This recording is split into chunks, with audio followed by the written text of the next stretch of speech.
Hello everyone and welcome to this video. In this video we'll talk about the emergence of synchronistic moments as compensations. This is a proposition put forth by some researchers in the field of Jungian psychoanalysis that the synchronistic moment, so the moment in which synchronicity is experienced, actually emerges as a compensatory sort of tendency of the unconscious towards the ego. Now, this is interesting to us because, of course, when looking at synchronistic moments, we have a chance to recognize an entry point into, let's say, associative processes within the structure of the unconscious. So we have a door that opens, let's say, to the collective, to the interaction, let's say, with unconscious material that is beyond us. Now, this proposition would tie these interactions with materials that are beyond us to a sort of personal element that triggers these or opens these doors, let's say. The video will essentially be split into three parts. First we'll talk about the ego, and as sort of the groundwork, the ego that clouds the relationship to the collective. We'll then talk about the sort of the relationship of the ego to the collective via the relationship of the ego to the self. And we'll then talk about the collective as sort of this proactive force, the unconscious as this proactive force that attempts to rise up against the ego and possibly compensate for it. We'll also talk about sort of the implications of the synchronistic moments for our experience of time in relationship to the experience of time as it is concluded or as it arises in the construction of the ego. This will be sort of the bonus section at the end of the video. If you're new to this channel, then I'll give you a brief introduction to the sort of perspectives we're talking about and the contents we're concerned with. We're talking always from the perspective of psychoanalyst Carl Jung. Jung was a psychoanalyst that worked at the turn of the 19th to the 20th century, so in the early 1900s. He was a student of Freud who went beyond Freud's theories of psychoanalytic practice and theory and developed notions that are not so much related with the individual subjectivity, but places individual subjectivity in a greater context, in a larger context, and thereby broadening sort of the scope of therapeutic interventions and personal development. Now, we're not only talking about Carl Jung, obviously, we're also talking about other topics relating to psychology, neuroscience, and psychoanalysis, and then philosophy to some extent as well. The aim of the channel is always to allow us some insights into tools that help us understand the position of the individual subject within the greater context of the sort of what we call the world or the conditions that we exist in, to find possible emancipations from situations that we find ourselves in. Now, if you're new to this channel, then please do feel free to subscribe. And what I'm always specifically interested in is your opinions. So do feel free to comment in the comment section below and let me know what you think about this video, if you want other videos that go in more depth on certain topics, and leave a like if you like the video and the format. So let's get started on the content, and that is, let us talk about the ego at first and the general sort of our outline, the architecture of the psyche. So without wanting to go into so much depth on this, because I did make a lot of videos on the ego in general, the ego is essentially a structure that allows us to navigate through the world. And it does so by creating a linear narrated continuity that is coherent and, as I said, continuous. So this is important, the continuity aspect is important because the ego essentially goes on and projects into the future the assumptions that it builds in the present. Now, this is problematic on multiple levels, because on the one hand, the reality outside continues to develop and unfold. On the other hand, the elements that the ego subjugates within the structure, so let's say, you see a dog outside and you extrapolate and say, well, all dogs are like that, whatever characteristic you assign to this dog within the greater structure of the narrative that you build. These paradigms will not apply to every dog out there. And so you already see that there is a moment where the ego sort of detaches from that which reality is supposed to be. And this detachment is quite central to the theories and the propositions that we'll put forth also in this video, because basically the proposition that Jung makes is that the ego develops as something that is subjective. So it is the subjective core of the psyche, according to Carl Jung, which means that it develops as an entity that is detached from the objectivity of you on the one hand, that would be related to the self, and we'll get into that, and reality on the other hand. So the ego is essentially a linear narrative that develops as a detached structure, a fictional structure, detached from the reality at hand. Now, the ego, however, has a lot of positive impacts on your life. Quite frankly, it allows you to move through the world in a meaningful manner. Meaning, of course, has a very specific position in the Jungian paradigm, and we'll talk about this in other videos in more depth, but essentially meaning for Jung is strongly related to sort of being in line or in resonance with the objective core of the psyche, which is the self. Now, to stay with the ego for a few more seconds, or minutes perhaps, the ego essentially clouds the relationship to reality as we know it, because it develops this fictional narrative. Now, this means again that the ego leaves out, let's say, it always leaves out 50% of reality by virtue, and probably more, but let's say 50%, by virtue of the light that it casts on the world, always casting a shadow upon that which is sort of remains in the world. Now, why is, or what is beyond, let's say, the ego? What exists other than the ego? This is what Jung terms the unconscious on the one hand, and on the other hand, the collective unconscious. So you have the personal unconscious on the one hand and the collective unconscious on the other hand. And what these two sort of realms are basically are the gaps within that which the ego constructs to be itself. Now, these gaps are, on the one hand, the personal unconscious as the literal gaps. So you may say something like, I grew up as a child and I went to kindergarten and it was also beautiful. And then you leave out essentially, because it is repressed, the fact that you've been raped when you were 3 years old by your kindergarten supervisor or whatever. So that would be the personal unconscious, right? And this for Jung has many dimensions that we went into in other videos.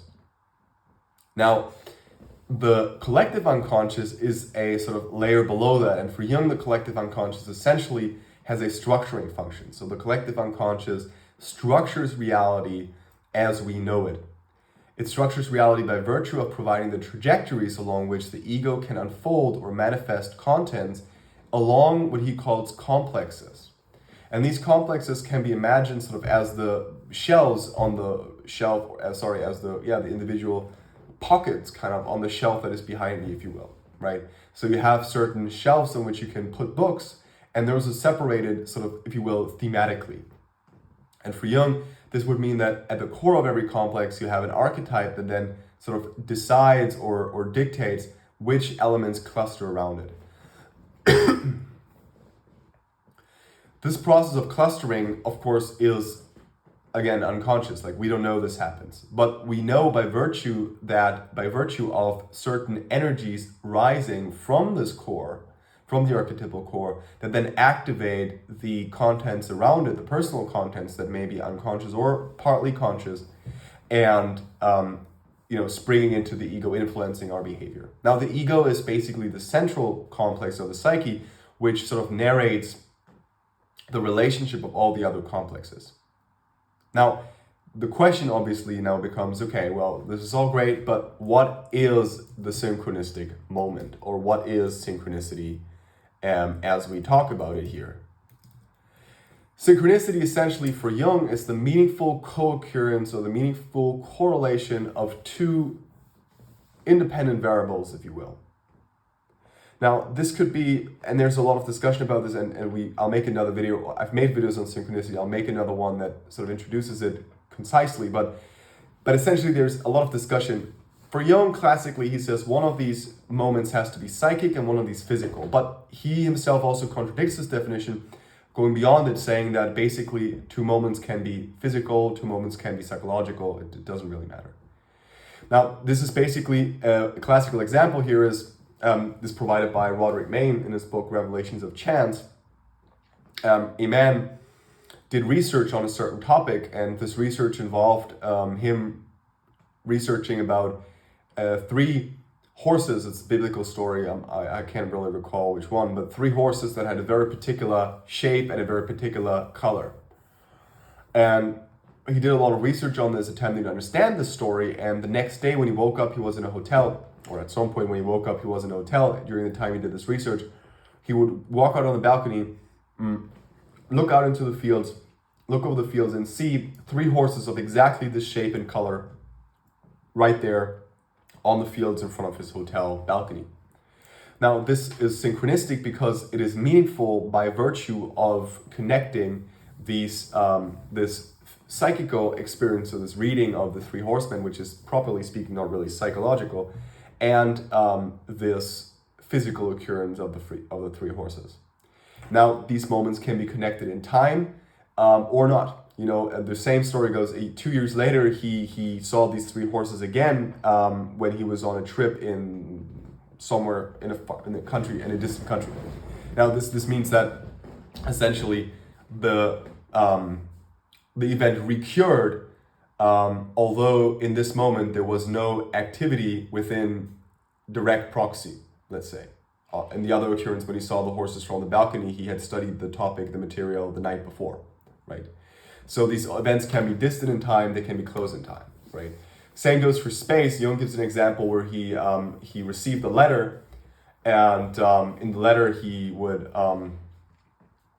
read about a friend who had killed themselves or attempted to kill themselves, and the night before he had dreamed of precisely this occurrence, and this friend lived very far away, and the telegram was in the air already.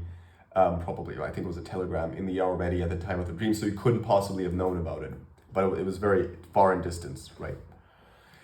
So space and time, what this highlights is that space and time don't really play a role in these synchronistic events. Now, the idea here is that essentially the synchronistic event always occurs within the field of activation of an archetype. So some kind of archetype is activated in order for the synchronistic event to occur. And the way I like to think about this is, give me a second here.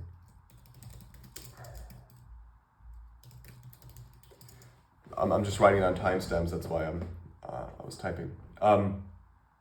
The archetype essentially provides the energy for this event to break into the psychological sort of rigid structure of the ego. Now, why is this? Because essentially the ego has built a wall, a structure that protects its own integrity, around which basically a lot of these breaks are ignored. Jung says that in points of his work that the synchronicity, the structure, so this meaningful structure, meaningful correlation, synchronistic structure, is a structuring principle of reality as a whole. So he says that all events within reality are structured according to these meaningful correlations and not structured according to causation, as we like to think of it normally. Now, the archetypes are invisible to us, right? They cannot be seen. We can't witness an archetype. You can't touch them. You can only see perhaps the manifestation of archetypal energies within the context of culture or within the context of your own life. Now, what happens in the synchronistic event is precisely this, right? The archetype springs forth as a sort of compensating force in this proposition that ruptures the natural flow of time that we would call sort of the construction of the ego. Now, why is it proposed that it's a compensatory force? The problematic with synchronistic events is essentially that they are often not recognized. We have to still recognize them as ego, and if what Jung proposes that the synchronistic events are the fundament of reality, if that's true, then essentially there is a lot that we do not recognize. In fact, we don't recognize synchronistic events all the time, but once we start to recognize, we see that they're actually much more present than we thought they would be. Now, the point is that the ego often ignores that which it is not. It ignores that which it is scared of, precisely because this other may threaten its integrity.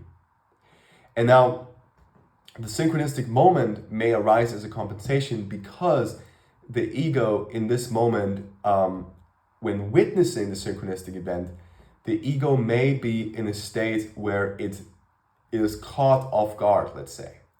And this being caught off guard may be because there is a certain gap that is being addressed by the synchronistic event. And this gap, again, then is a lack, and this lack is, again, compensated for. So this is, in my opinion, the argument that you could build in order to argue that synchronistic events rise as moments of compensation. I would more likely tend to say that they are perceived as compensatory forces because the synchronistic event emerges. It is interpreted by the ego that is aware of its emergence. And this interpretation is linked to a symptom or to a symptomatic structure within the ego, so to a repressed, whatever it is, and therefore experienced as compensatory. I do not think, however, that synchronistic events are per se compensatory, or at least at this stage. But there is one particular paper, I think also by Roderick Main, that I should probably engage with more closely.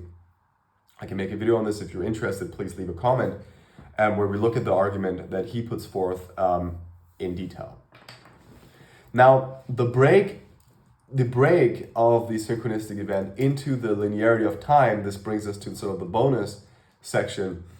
And I want to introduce this only briefly and make a longer video on this.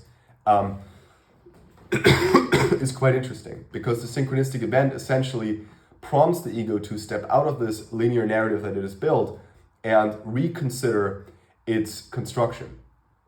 This is precisely underlined by this compensatory hypothesis, prompting the ego to just go, well, wait, here's something that I've overlooked, something that I should have a look at again, something that I should delve into.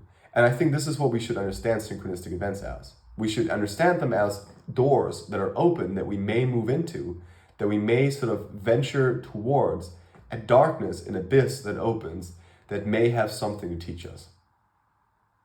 Now, again, this is the general call that I always make on this channel as well. The most important, I think, teaching that Jung puts forth for us is to look, to develop an awareness, a willingness to confront that which is dark, that which is unseen, and also, and most particularly, that which is seen, because there is always a shadow behind everything that has light. Thanks very much for joining. If you like this content, please leave a like, and I'm looking forward to your comments in the comment section, because I do want to know what you think of this video and if you want other videos to be produced on similar topics.